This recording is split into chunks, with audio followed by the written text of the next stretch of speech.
First, let me start by saying something real quick. Cancel culture isn't real. However, if you're bisexual, non-binary, a person of color, particularly black, or don't conform in any such a way to what the majority considers non-problematic, then it's certainly very real.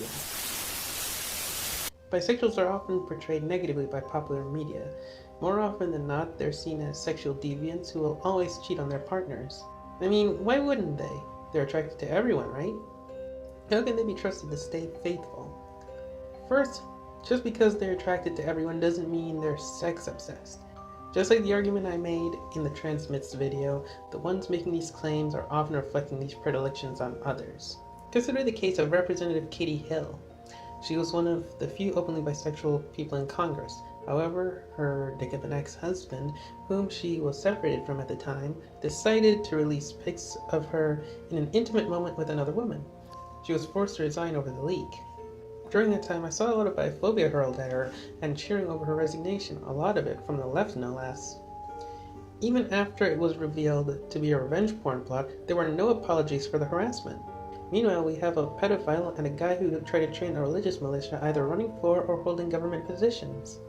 Not to mention all the other people in elected positions who were caught in similar situations who still kept their jobs. But, oh no, they weren't bisexual, so it doesn't count. NBs are often not considered to be part of the trans community and are often mistreated by other trans individuals. They're often referred to by the derogatory term trans-trenders, basically fake trans persons, and people try to find literally any reason to prove that they are not real. They're even blamed alongside non-passing individuals for why people look down on the trans community. Black people have always been blamed for everything that's wrong with our country. We've always been seen as criminals, rapists, homophobic, transphobic, just about all the worst stereotypes under the sun. We are even portrayed and encouraged by the media to be this way, even though the vast majority of us do not fall into these stereotypes. It's even worse if your black identity intersects with an LGBT one. Now, when I say non-problematic, I mean the ones who will speak up but avoid rocking the boat so as not to frighten the majority. They will speak out about inequality, but not beyond what the majority wants them to say. But the ones who go outside that, oh no, they don't like them. They make them feel too guilty about the way the world is and remind them of how unequal things still are and how little they've actually done. Or maybe they'd rather not want others to know how unequal things really are. They are often either silenced or kept from speaking up. These groups are far more likely to be silenced or threatened. However, if you are not viewed as problematic or don't fall into these other groups, then it's likely canceling may not happen. Keep in mind, there have been people who have been openly transphobic, anti-NB, openly racist, or even rapists, who are completely allowed to keep their platforms and keep making money. For instance, James Charles has been racist and transphobic. He even jokes about pretending to be trans to dodge a hypothetical military draft. Yet people are petitioning ABC to give him a season on The Bachelor. ContraPoints has made comments more than once that came off as anti-non-binary.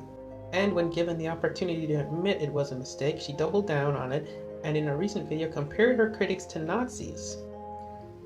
And then you have Gwen No Fear, another trans YouTuber who has been outed as a serial rapist, with multiple victims having come forward, yet also still has a huge platform.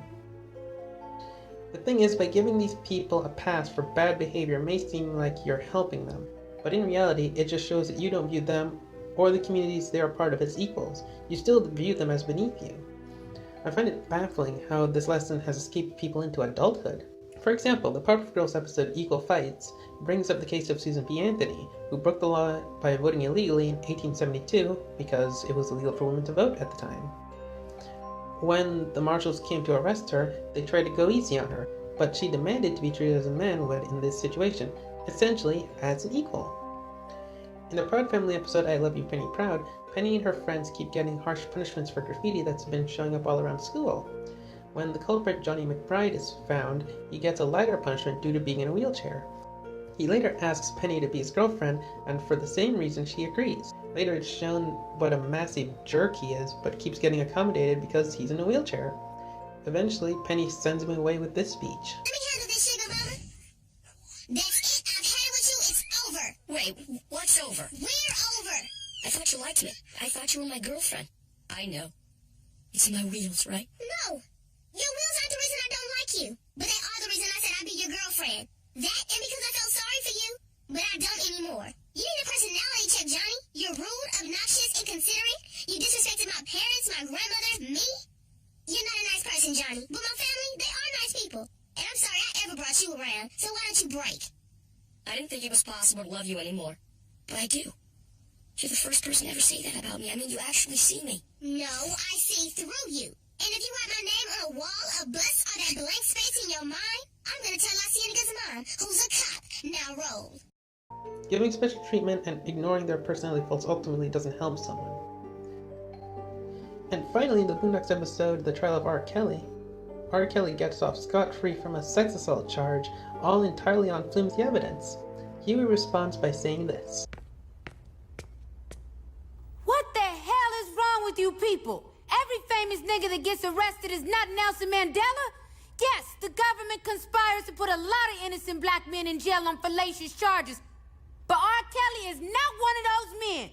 We all know the nigga can sing. But what happened to standards? What happened to bare minimums?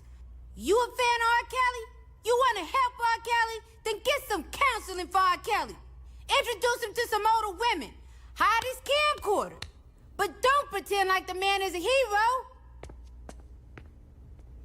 And stop the damn dancing. Act like you got some goddamn sense, people. Damn. Don't playing around here.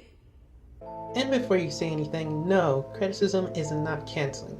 Critics aren't out to silence you. Your critics are not harassers. There is a huge difference between critics and trolls. Critics will point out issues in your work or actions which you can use to improve. They are there to help. Trolls, on the other hand, just want to tear you down. They want you to fail or continue to mess up. Critics won't try to dox you or send death threats. Trolls might be louder, but they are not the majority.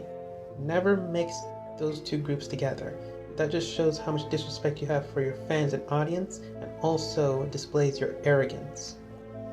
And if you're giving special treatment and trying to shield people from criticism, then it shows that you don't respect them as people, but see them as fragile children or at worst pets that need to be shielded from the harsh world.